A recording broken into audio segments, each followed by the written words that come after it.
ఉండేవాడు, అవి కూడా కంట్రోల్ చేశాం. ఈ మధ్య కాలంలో నాకు అందరి సమస్యలు కంట్రోల్ చేస్తున్నాం. ఈ సమస్యలు లేవు ఇప్పుడు.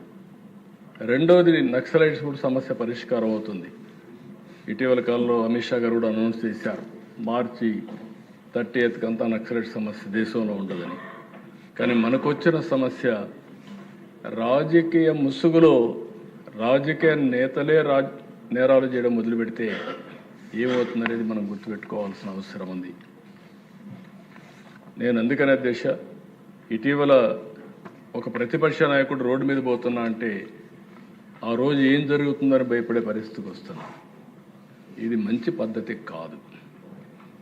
ఇలాంటి సమస్యలన్నీ నేను ఒకటే చెప్తున్నా, ఒక ఎక్కడికి పోయినా దౌర్జన్యం చేయడం, రోడ్డు అంతా బ్లాక్ చేయడం.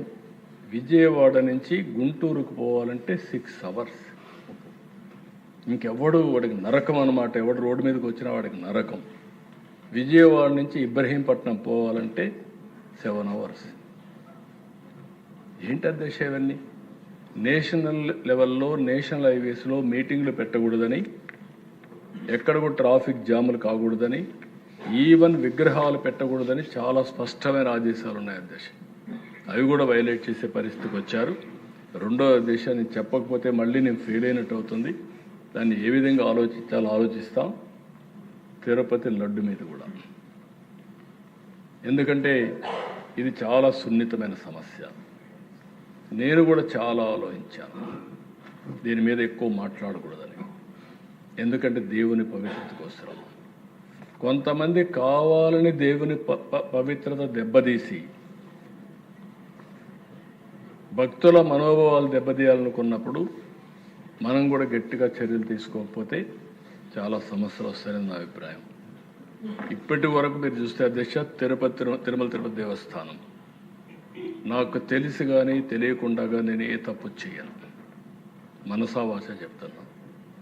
నేను నిద్రలేస్తాను ఆలోచించేది అధ్యక్ష, వెంకటేశ్వర స్వామి అంటే నాకు ఒక భక్తి. నాకు నిద్ర రాకపోతే ఆయన తలుచుకోవడం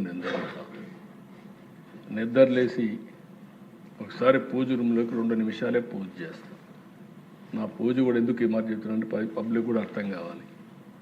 నేను ప్రజా రాజధాని అమరావతి, దేవతల రాజధాని అమరావతి, కలియుగ దేవుడు వెంకటేశ్వర స్వామి. ఆయన ఈ రాష్ట్రంలో ఉండడం మన అదృష్టం. హిందువులు ప్రపంచంలో ఎక్కడున్నా వెంకటేశ్వర స్వామి దర్శనం చేసుకోవాలని వచ్చి జీవితంలో ఒకసారి 10 సార్లు దర్శనం చేసుకొని వీళ్ళ బాధలన్నీ ఆయనకి చెప్పుకొని పోయే పరిస్థితి.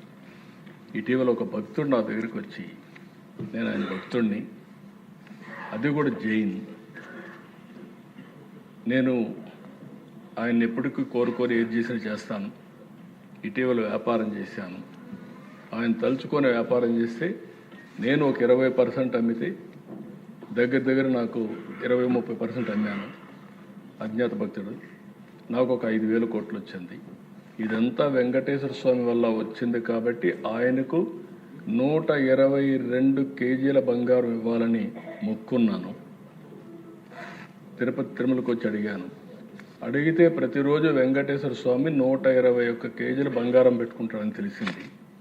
ఈ సందేశం సాక్షాత్ వెంకటేశ్వర స్వామి నాకు ఇచ్చాడని ఆ భక్తుడు చెప్పినప్పుడు ఎంత నమ్మకం ఉందో అర్థమైంది అధ్యక్ష. ఇది ఒక ఎగ్జాంపుల్ మాత్రం. అలాంటిది ఈరోజు అక్కడ జరిగింది. మనం ఆ రోజు చెప్పకపోతే మన మీద అపచారం. రేపు ఏదైనా జరిగిందనుకోండి, మీరు ఎందుకు చెప్పలేదని చెప్పితే తిరిగి ఏ విధంగా వీళ్ళు ఆ అపవిత్రతను ఇంకా ఎక్కువ చేయడం కోసం ముందుకు తీసుకుపోవడం, ఇవన్నీ చేసే పరిస్థితికి వచ్చే అధ్యక్ష. ఇది కరెక్ట్ కాదు.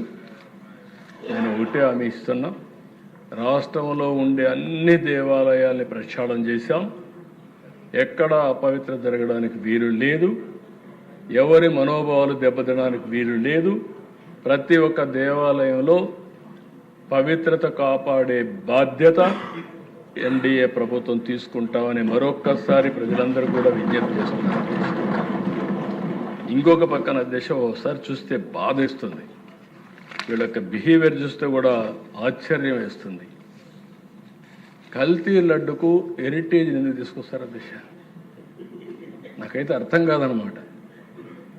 నాకు ఇలాంటి ఆ రోజు వివేకానంద రెడ్డి, నేనే ముఖ్యమంత్రి, చెప్పకపోతే ఒక బాధ, చెప్తే ఒక బాధ. ఆ రోజు నిద్ర లేచాను, మా వాళ్ళు ఇక్కడే ఉన్నారు, ఐజీలు ఉంటారు, మాకంతా సపోర్ట్తో డీజీలు ఉంటారు, అందరూ ఉంటారు. సాక్షి పేపర్లోనే వచ్చింది, నేను చెప్పాను ఈ హౌస్లోని. సాక్షిలో వచ్చి గుండెపోటుతో చనిపోయాడు. అక్కడి నుంచి నాటకాలు. నెక్స్ట్ డే సాక్షాత్ ముఖ్యమంత్రి చేతిలో కత్తిపెట్టి నారాసుర రక్త చరిత్ర.